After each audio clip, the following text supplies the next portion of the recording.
In clubs like Inferno, life seemed different. The outside world didn't matter there.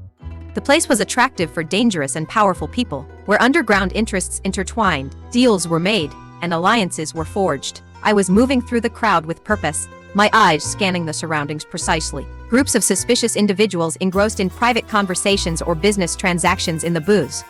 Some companies talked barely audibly. My focus narrowed as I approached one of these booths with the one person I needed to see tonight. Gabriel Garcia, sitting back on the leather couch, he exuded a commanding presence, as if the world revolved around him. His raven black hair casually tousled, yet striking. "Good evening, Mr. Garcia," I said, forcing my voice steady as I stood right in front of him. "May we have a word?" "You can't meet Mr. Garcia without an appointment," one of the security men said. "I won't take him more than 2 minutes." "Leave the club voluntarily, or we will escort you to the exit." Slow down, guys. Everything is fine. May I know who you are? "I am Kiara Sanders, Charlie Sanders' sister." I see. So, you've come to plead for your brother's life?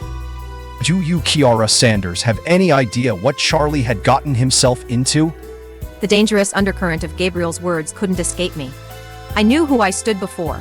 Gabriel Garcia was the head of one of the most feared Mafia families. I was keenly aware of the grave risk my brother was at, but I was trained to keep my exterior calm, knowing that every twitch or falter would be seen as weakness. I'm here to ask for a reprieve to collect the money he owes, with the necessary interest. And what reprieve do you want? 1 year. Let's say I agree and transfer your brother's debt to you. How do you assure me I'll get my money? You have my word? Huh. What gives weight to your word? Before I could respond, the club exploded into chaos.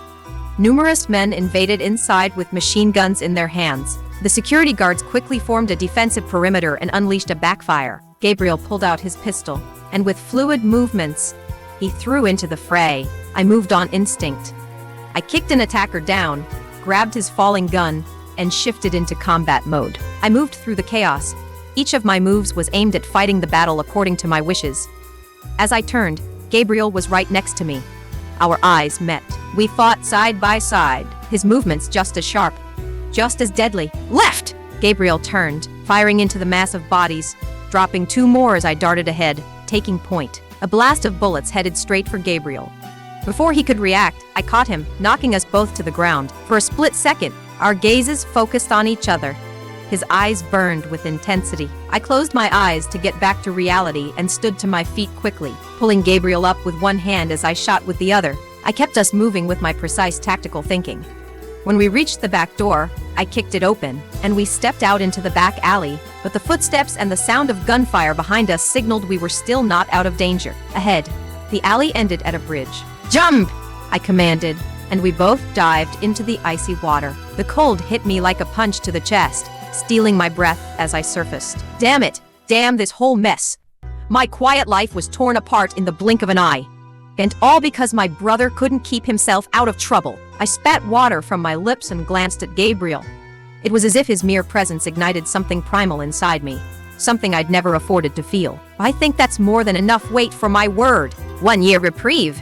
Deal? Won't be that easy. You know, I could have let those bullets tear you apart there, and all my problems would have gone away. You could have, but you didn't. You are something else, little Fiera. Fiera. Wildcat.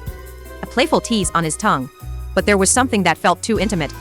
He saw me as fierce, untamed, but the way he said it made me want to recoil. I can still fix this mistake right now. Before I could think better of it, I drew my gun and pointed it straight at his chest. You are good, but I am not bad either.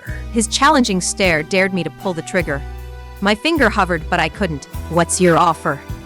I'll clear your brother's debt completely, but you'll work for me as the manager of my security squad.